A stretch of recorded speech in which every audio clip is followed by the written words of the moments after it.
There is a version of reality that doesn't live outside of you. It lives inside of what you've done.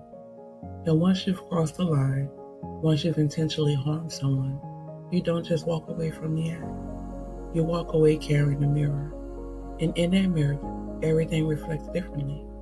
Their silence feels like judgment. Their kindness feels like strategy. Their distance feels like revenge. And suddenly, you're no longer responding to them. You're responding to what you believe you deserve. Because the truth is, for the offender, normal behavior doesn't feel normal anymore. Let's take this to the womb. When an offense happens, it isn't just an event.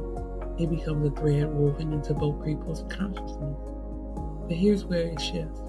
The harmed person carries the impact. The offender carries the awareness of cause. That awareness becomes heavy, and instead of processing it clearly, it tangles. So the offender isn't just remembering what they did, they're reliving it through perception? Exactly. Every interaction becomes a continuation of the original moment. So why does everything feel like revenge to the offender? Because guilt distorts neutrality. Once someone knows they've caused harm, their mind begins scanning for signs of payback, exposure, rejection, hidden intentions.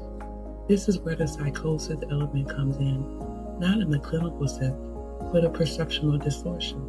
They're no longer seeing reality as it is. They're seeing reality through anticipation of consequence. Here's the paradox.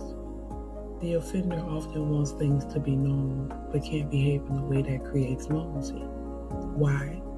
Because their tone becomes guarded, their actions become calculated, their presence becomes tense, and that tension reinforces the very thing they fear. Help me understand. So even if the harmed person is neutral, the offender disrupts the peace? Yes, Michelle, because internally they're not at peace. This is where the law of attraction framework quietly enters. The offender begins to expect negative reaction, interpret neutral behavior as negative, respond defensively, create real tension, and then they say, "See, I knew it." But what they're actually experiencing is a loop of their own internal projection.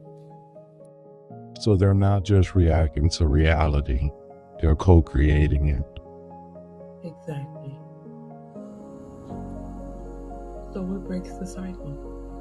Not apology alone, not avoidance, not overcompensation. It's internal reconciliation.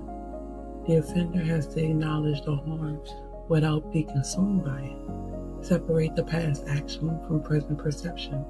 Allow the other person to exist without projection. This is the great work, turning guilt into responsibility, fear into awareness, distortion into clarity. I get it, Aisha. Healing isn't just for the harmed, it's for the one who caused harm too. It has to be.